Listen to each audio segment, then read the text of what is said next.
Hello children, how are you all? I hope you are doing well and fine and staying home, right? So today we are going to do the second part of our chapter number 13, Prominent Dynasties of India.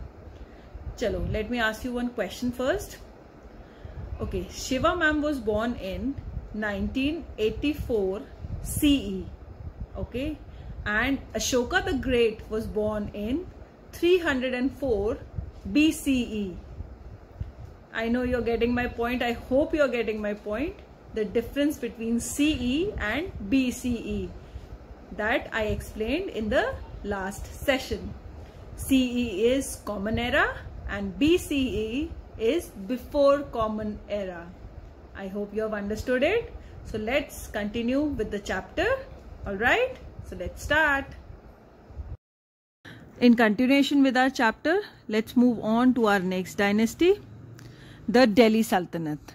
Okay, before 1206 CE, the Turks attacked the northern part of India and were able to establish their rule called the Delhi Sultanate.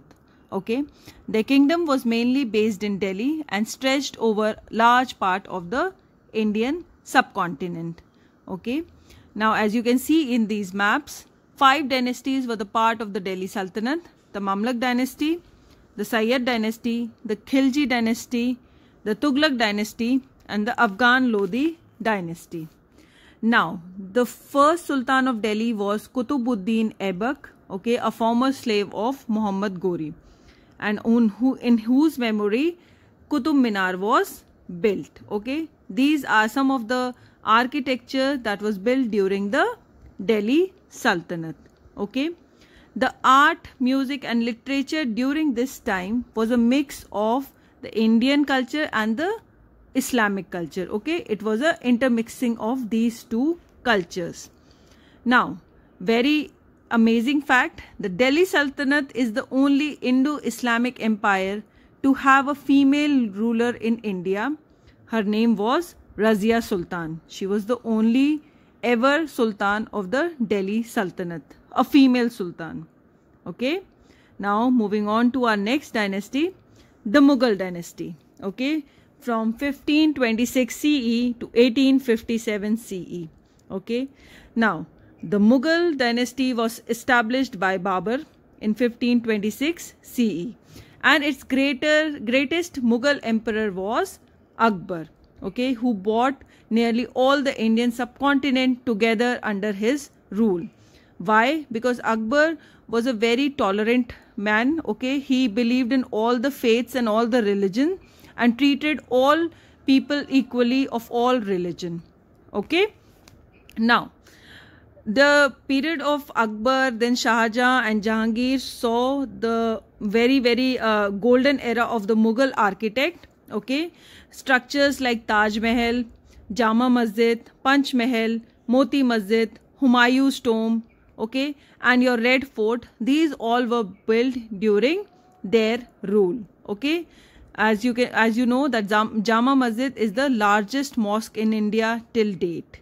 All right, now Aurangzeb, Shah Jahan's son, increased the size of the kingdom to its biggest ever, but during his reign the Mughals became weak and gradually their power started to decline. Now, the last Mughal emperor was your Bahadur Shah Zafar. But before talking about him, let's talk about the art, music and culture of this era.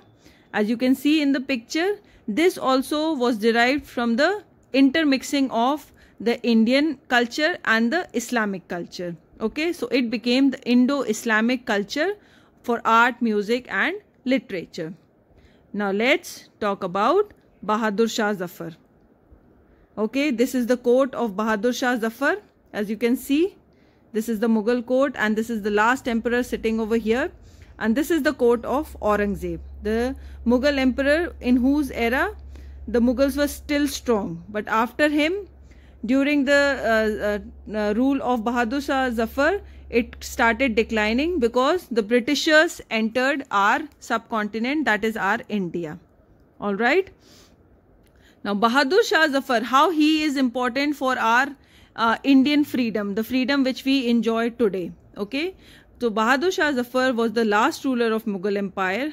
In the first battle of independence against British East India Company, by all the prince and princess of India united to fight against the company, they made Zafar the leader and commander-in-chief for them, giving him name of Emperor of Hindustan. Okay, and starting their war from Shahjahanabad, the capital of the Mughals, now also known as Delhi. Okay, this was the major role played by Zafar in this war. All fought bravely, but the war was won by the Britishers, and the Indian prince and princess failed. Now, after this, the Bahadur Shah Zafar was imprisoned by the British and he was sent to Rangoon. Now it is in Yangon, Myanmar, and where he died in 1862.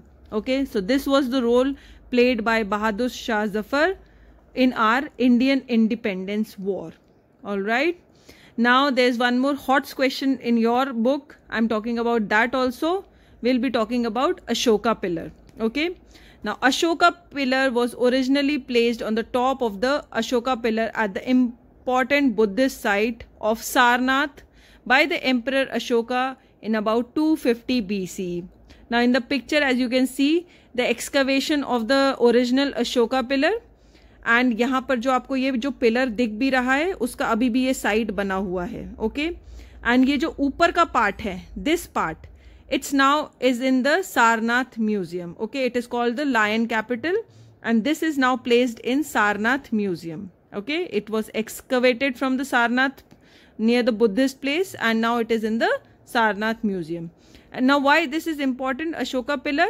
Because we have adapted this as our national emblem of India. Okay, from this only our national emblem was adapted. हमने इसी को देखकर हमारे national emblem को बनाया है. I hope you have understood this chapter well. Okay, and you have liked the video also. And I will be hoping that you will learn all the dynasties and their years from which they started and at which they ended. All right. So today I'll take your leave till here. I hope you liked it. See you soon. Bye-bye.